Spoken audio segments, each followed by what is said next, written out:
thank you for coming on. You're obviously a member of the House of Lords since 2022. Yes. You were the co-chairman of the Conservative Party at the best time. Yes, we'll come back to that, yeah. And yeah, you had a career in finance before. What was being the co-chairman of the Conservative Party like? So it was extraordinary in so many ways, because it's a job I'd always wanted my whole life. And Alan Clark, the famous diarist and Tory minister through the sort of Thatcher and Major years, in his diaries, he says, why does everyone want to be chairman of the Conservative Party? And he sort of says, it's a terrible job and it's all political and much more fun to do something else. But actually, I always wanted to do it for the main reason that I love the party itself. And I'm a huge believer in democracy and mass party membership in relation to democracy. I say to everyone I meet, particularly younger people, get involved in a party. Now, I'm a Conservative. I'm not going to force you to join the Conservatives, but be involved. And being involved in a party is, I think, one of the most important things that people should do. And too few people are members of a party. I think if you added up all the membership of all the political parties, you might have 600,000 or 700,000 people out of a population of 70 million. Whereas if you go back to the sort of 50s and 60s, you had like 4 or 5 million members of the Conservative Party alone. Labour would have had 2 million members and all that sort of stuff. So I just wanted to play my part in the Conservative Party full stop, but particularly at the time, as you mentioned, the so-called best time, because you're really counted as a person in the difficult times, at the bottom of the valley, when the lights are going out, when your back is against the wall. That's when you're counted. Anyone can do an easy job in an easy time. So I really felt proud of the fact that whilst it didn't feel very satisfying while I was doing it, me and my colleague Nigel Huddleston were able to really put the party back onto the recovery footing that's enabled the leadership to project themselves, as they have done more recently, far more effectively. We've seen a recovery in the polls. We've seen better differentiation between us and Reform. And this is all as a result of the changes that we made in terms of raising money, personnel changes, hiring really effective campaign leadership, and also sort of holding the morale of the organisation together at a time that was frankly really, really hard. What do you sort of think makes a good chairman of the Conservative Party? Because one thing I remember of you being the chairman is your Instagram posts and your social media. Yes. I remember you wearing a John Pork t-shirt, which was... Yeah, I'm sorry about that. I can only apologise in retrospect. So what do you sort of think the future chairmen of the Conservative Party should do? Well, they don't have to wear a John Pork t-shirt. I mean, that came from my kids. They maybe do the ice bucket challenge, but my colleagues said I couldn't post that. But one day I will, being doused in ice water. I think that you need to, you've got to have a profile. It's really important to be seen, to be out there. You've got to have a sense of optimism, and you need to have a very clear focus in terms of sort of leadership qualities that come particularly when times are difficult. I think you have to project a clarity of message and direction. Organisations need to know where they're going and why they're going there. That's primary. So I think doing that is what we were effective at in a very early stage in bringing in. We've got a new leader. This is the situation we're in. This is where we're going. So I think doing that is very important. I think caring about people and making sure that people feel valued. It's a phrase that's used the whole time. We value our people and so on. Many times that's just not true. They don't really. They pretend to, and they go through the motions. But I think I care about the Conservative Party and the members and the people who work in it.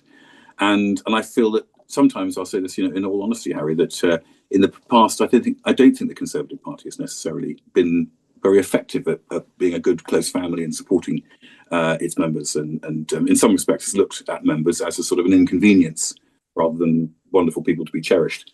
And I found it very humbling going around the country at the bottom of our poll ratings. Kemi had been in for 2 months.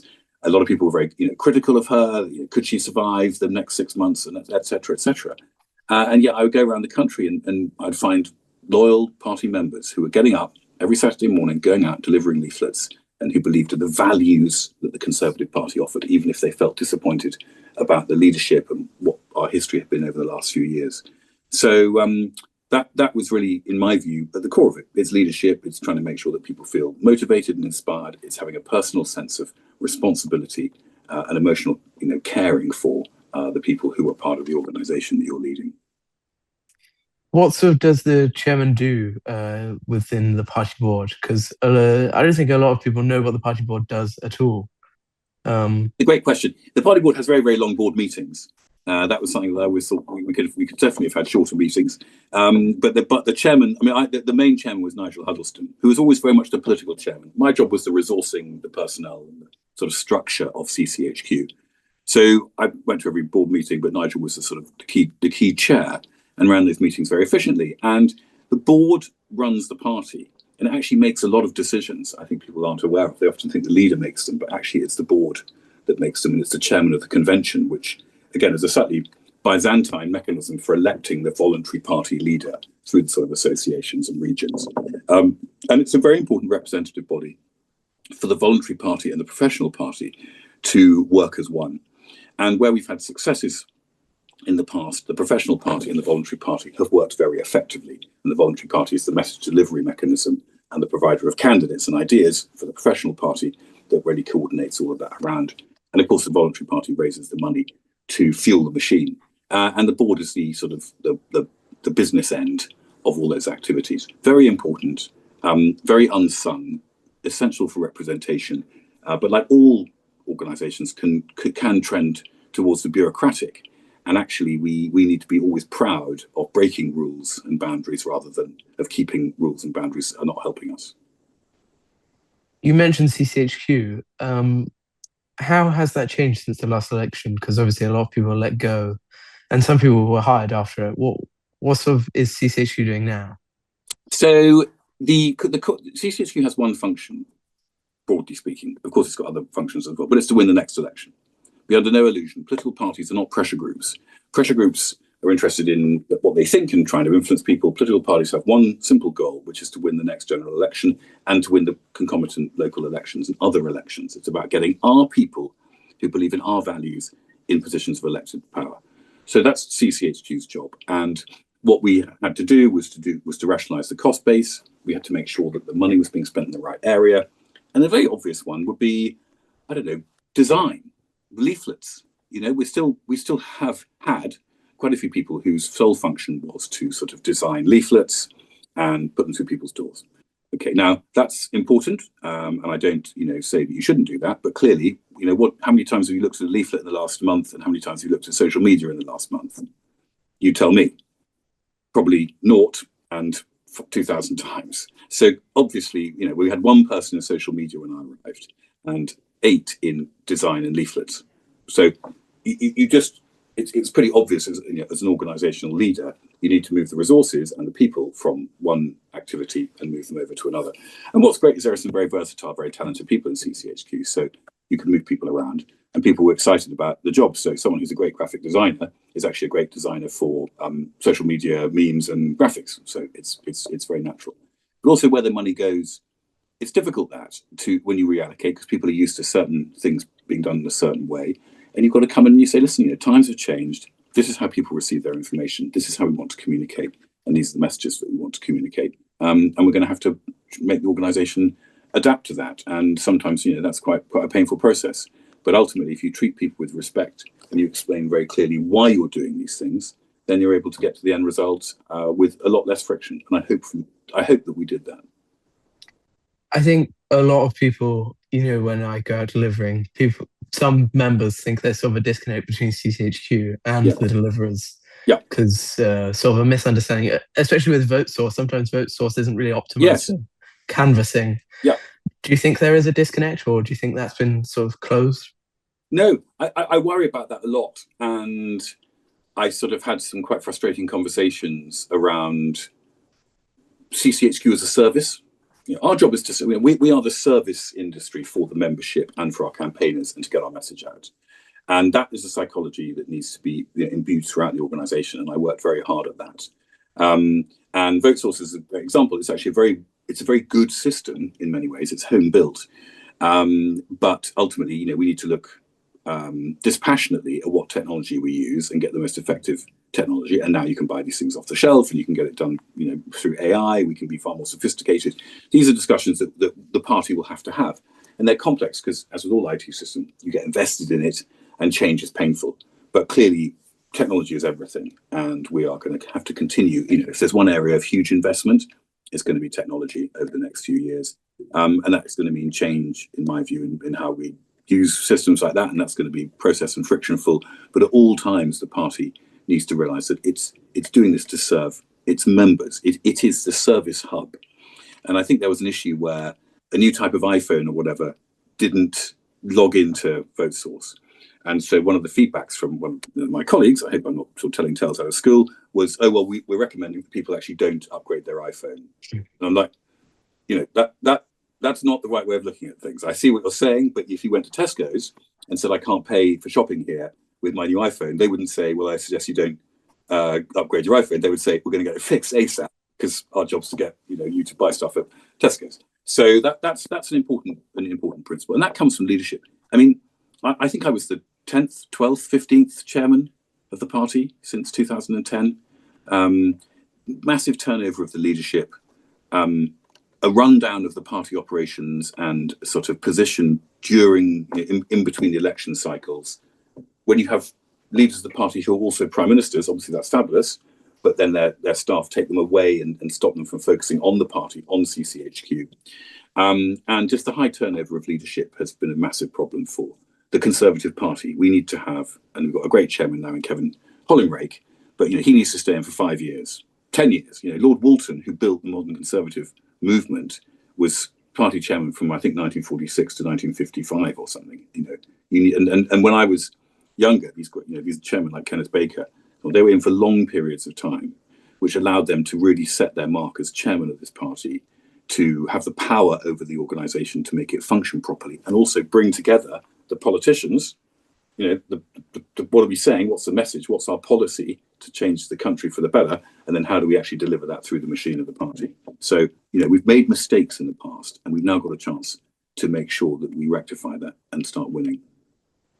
Were there any other shocks that occurred when you took over as chairman? Because you obviously mentioned the 8 people in the design department for literature. But don't get me wrong, great people, 6 or 8, I can't remember how many it was. I don't want to be indiscreet, but you know what I mean? They were doing leaflets, and we had 1 or 2 people in social media, and that was clearly 2025, whatever it was, and 2024. That's not going to, we want to change that. So that's just how it is. That's organisations, and every company is going through those sorts of discussions.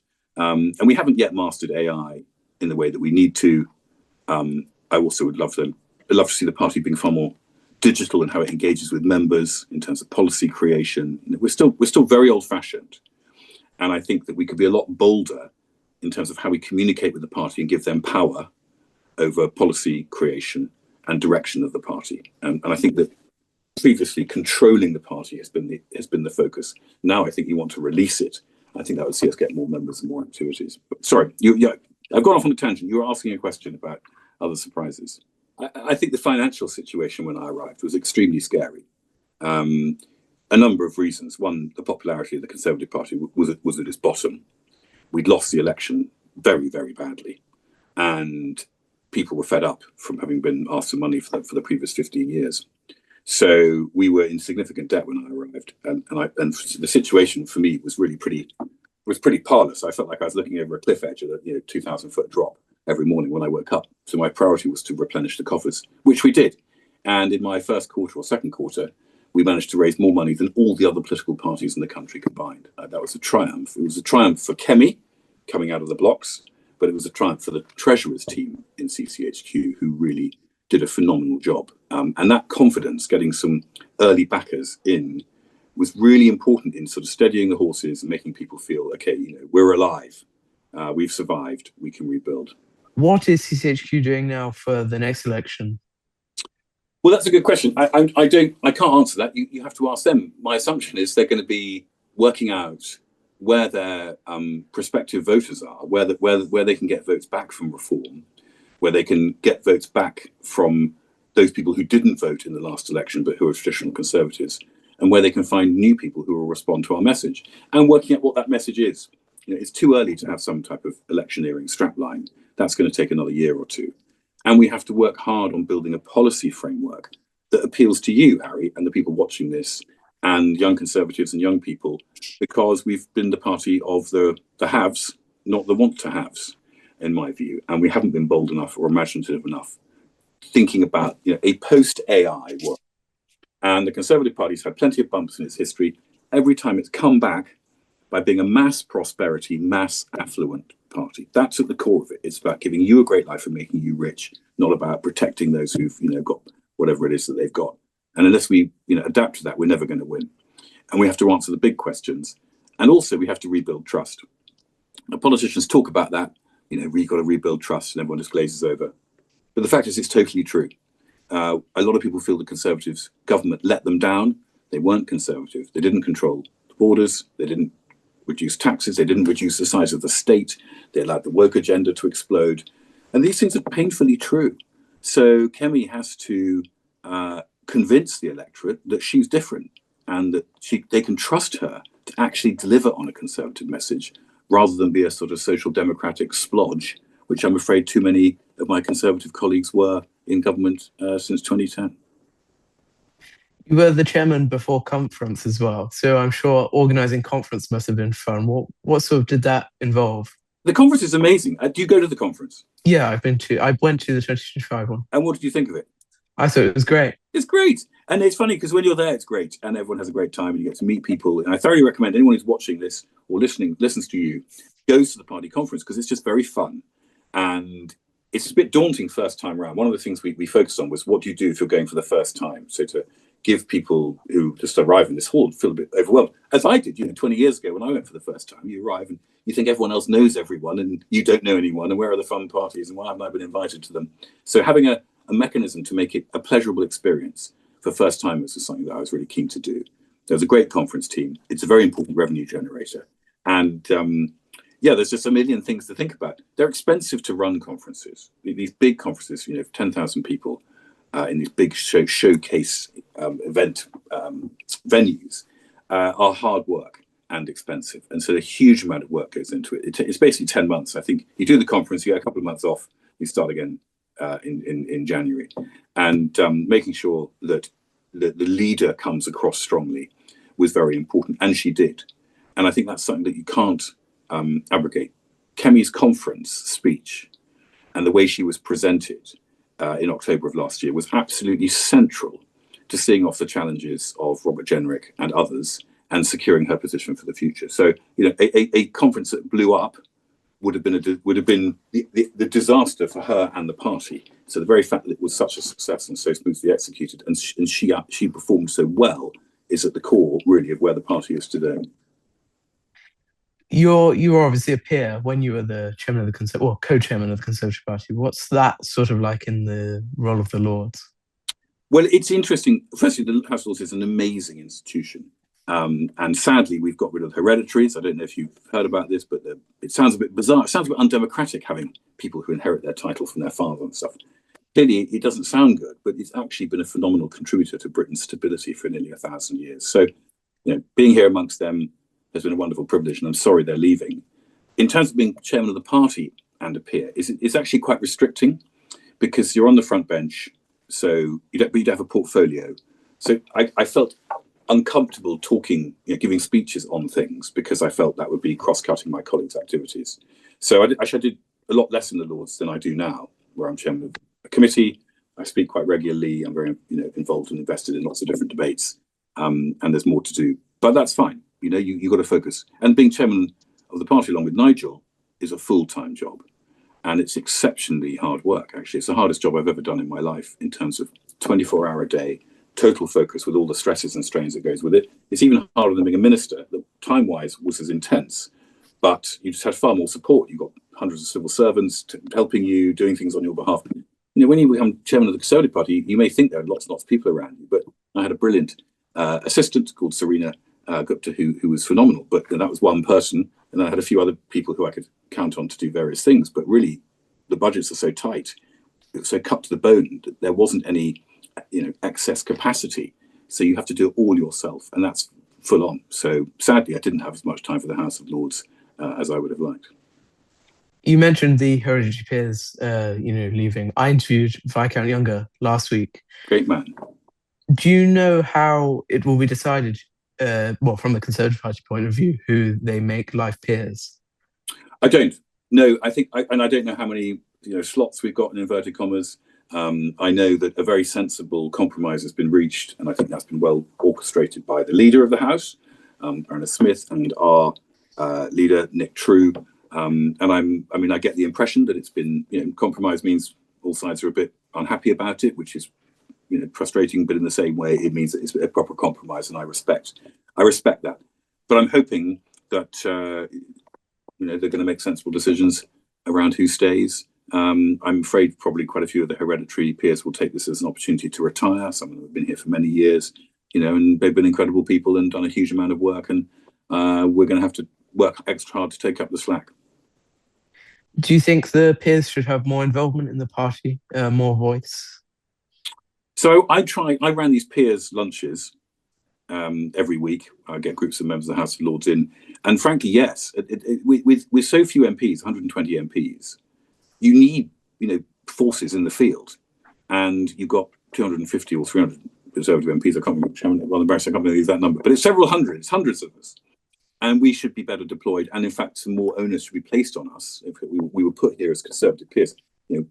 I pushed for more direct action, and Baroness Pidding, who's now chairman of the Association of Conservative Peers, was brilliant at sort of orchestrating that. But we keep forgetting it because the House of Lords isn't in CCHQ. And as we discussed, CCHQ ends up being slightly over here.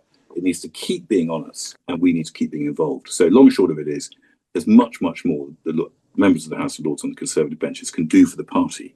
But that means coordination and effort. And I call on CCHQ, frankly, to do quite a lot more. And we need it. We need these people around the country. What do you think the role of the members is in that then? Well, the members, really, peers are based all over the country. And because we've got so few MPs, we need these members of the House of Lords in the localities where they live.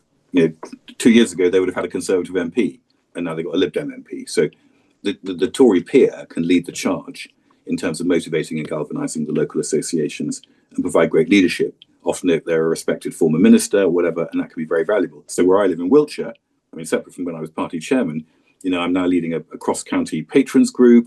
I'm very involved in pushing people into helping raise money, my particular expertise. And I've taken it upon myself just to be, provide as much of a leadership role as possible. Hopefully that's well received. But ultimately, I'm a senior Conservative figure, former chairman, and I think it's my duty to get down in the trenches where I live. And my colleagues, by the way, are totally up for that.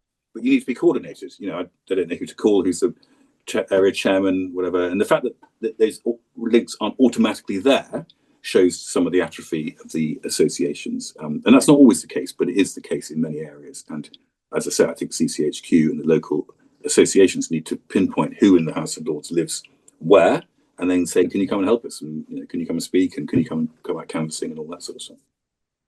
You are the, somewhere in my notes here, but where is it? The chair of the International Agreements Committee. Yes. What sort of stuff do you do with that then? It couldn't be. I've just become chairman about a month ago. It's an amazing committee, statutory body, which scrutinises all the treaties and agreements that we enter into as a country. So the Chagos deal, the Rwanda deal, the India Free Trade Agreement, all these things come to us for scrutiny. We have a very limited amount of time to write a report. Then there's a debate, and if the House of Commons thinks it's not a good treaty, they can vote against it, and it gets delayed. So it's got a very serious remit. But it's particularly interesting at the moment because everyone's assumptions about how the rule of law works, how international agreements work, have really been blown out of the water over the last year or so by the actions of the United States of America. And so how we respond to that is really important.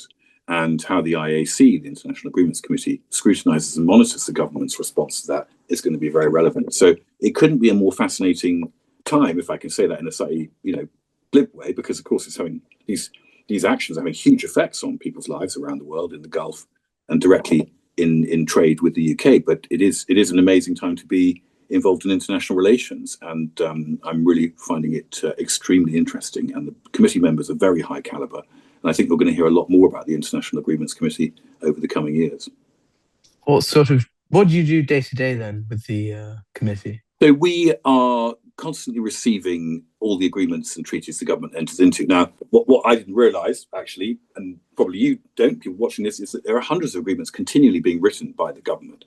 They could be on, passport, stamping machines across Europe, or train timetables, or mobile phone signals, or prisoner exchange, right the way up to defence agreements.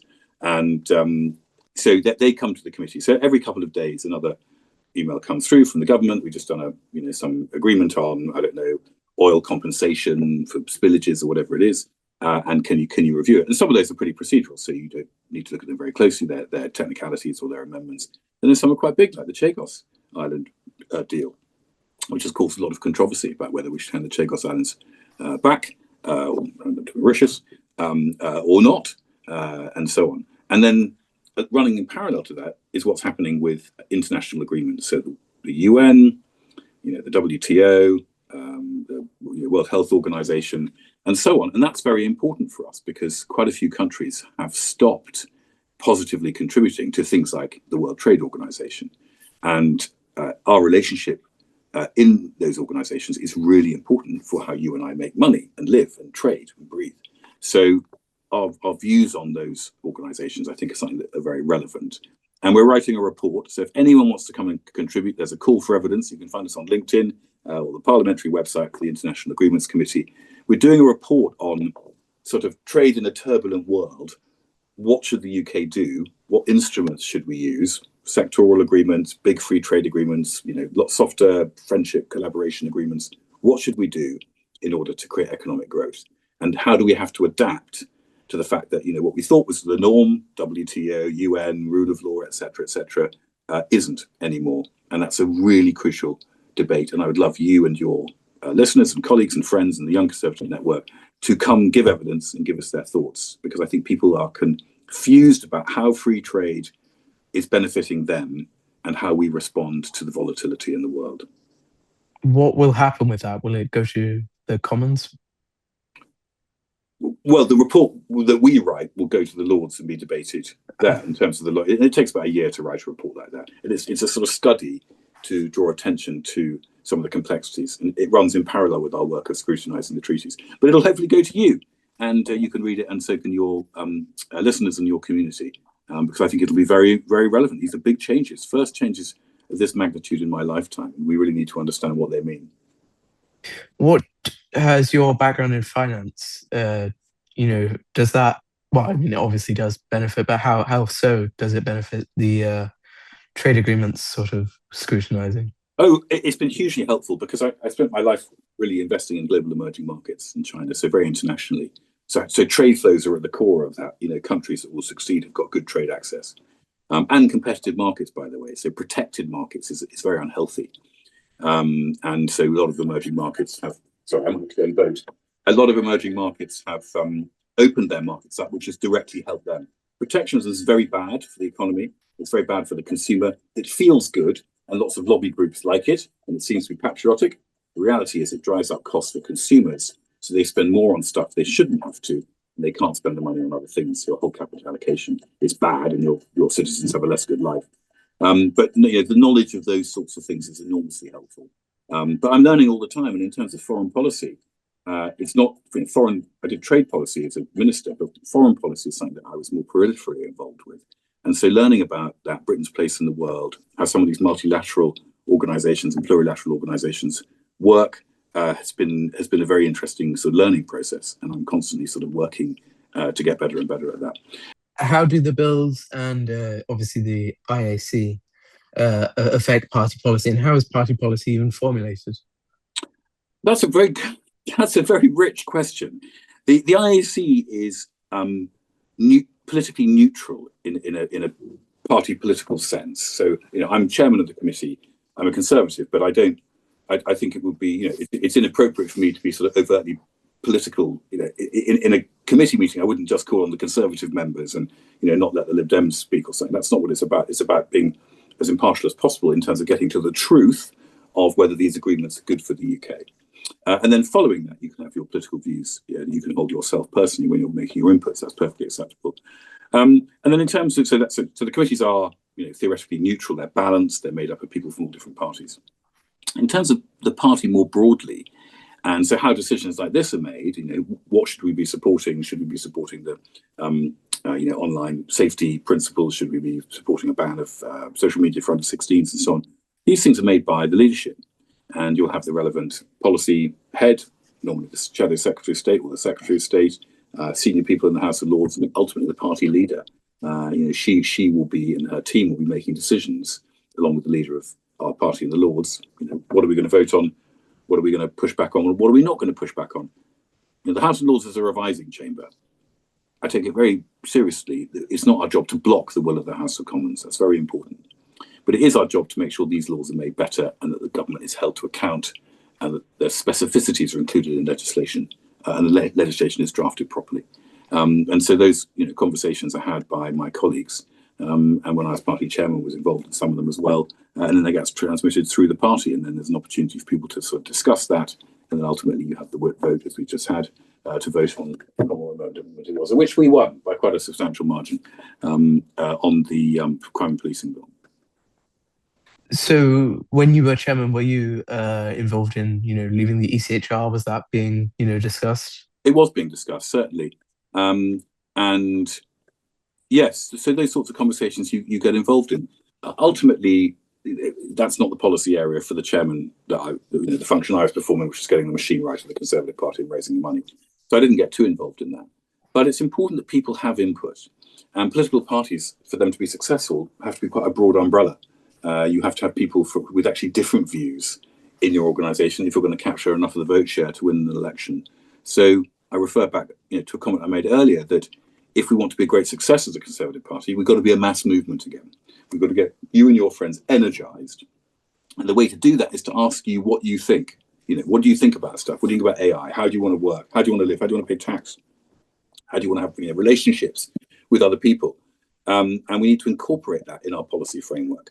It's not good enough for me to sit in the room, have a great idea, and then say, Harry, you and you guys, I know what young people want these days. They want this, and it's nonsense. You need to be vested in it. And so we should use technology far better in terms of policy creation so I'm just making sure I'm not voting, to use policy, to use your views and thousands, millions of different inputs, which we can now do using AI and technology to create our policy platform. I think that's an amazing thing. And I'd rather see a bit more of that than a lot of the stuff which is behind closed doors, slightly removed, even from people like myself who are quite involved in the Conservative Party. Obviously, Renewal 2029 was going on. How much was CCHQ involved in that? Because, obviously you're in charge of the machine. Well, at the core of it, the renewal programme was what we were doing. Once Kemi had won the leadership, then we got on with renewing the CCHQ machine. So it's at the core of that, and a very important element of the message. And actually, good of you to remember it, because I haven't seen enough about Renewal 2030.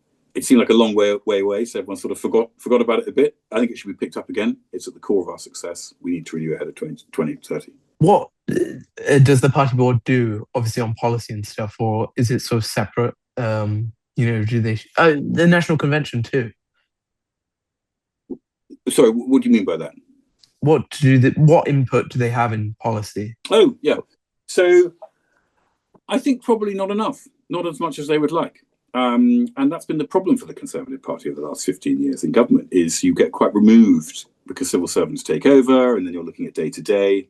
The reality is the Conservative Party is about freedom, it's about free markets, it's about community, it's about security. These are buzzwords, they're all pretty worn out, but it's true.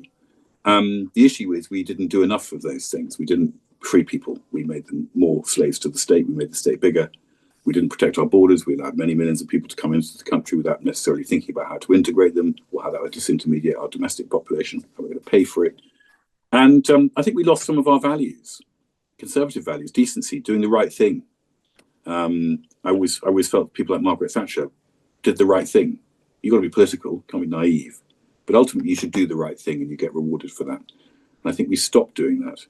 So the reason is that the reason why these things happen is because people get removed from the reason why they're there in the first place, which is to represent Conservatives and to represent the people of Britain and to give them longer, happier lives.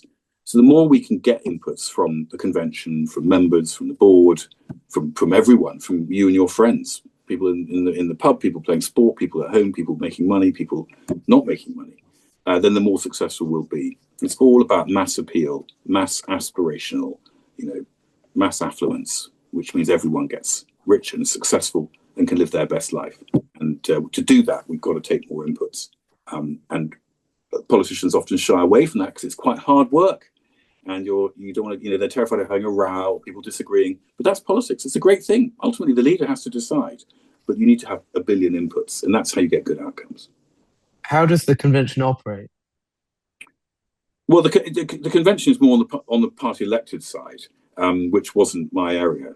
So it's a sort of it's a tiering of elections from your constituency, who then go to, I don't know, the county or the area, to the region, to the convention, and each section nominates people to attend the convention, and then the board is made up of the chairman of the convention, who's sort of like the elected chairman of the Conservative Party members, the national chairman, so Wales, Scotland, I think Northern Ireland. Forgive me if there wasn't a representative from Northern Ireland. I think there was certainly from Wales and from Scotland.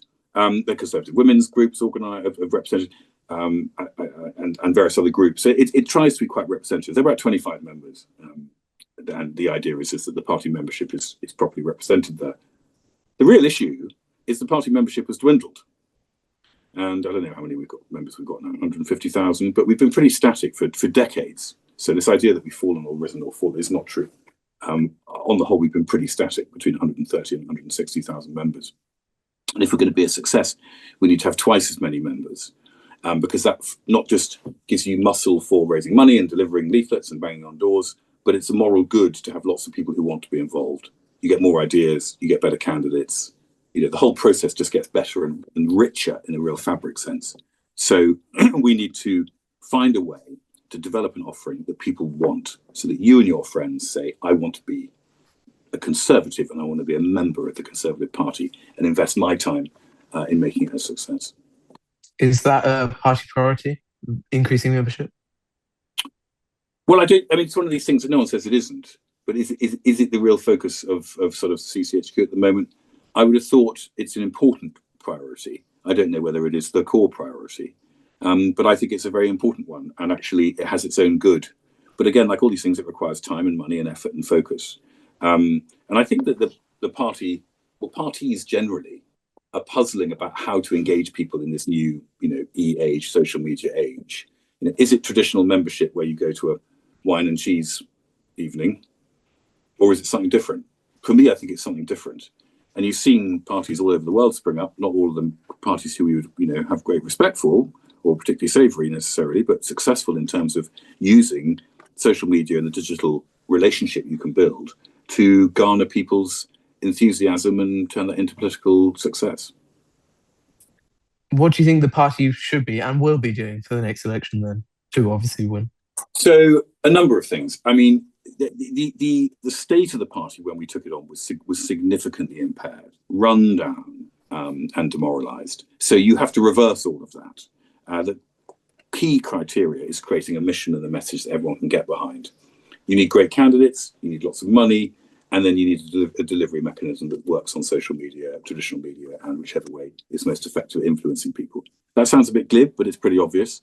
At the end of the day, you need to secure your base, convert your waverers, and neutralise the opposition. And that strategy is never any different from one election to another. It's just how you do it. And a lot will depend on Kemi and her ability to construct a powerful sense of mission and vision for the future of the Conservative Party. And I think she's doing a very good job doing that. But then more people need to come to the aid of the party, as they say, and we need to get that message out more effectively. And that's the big challenge for the next couple of years.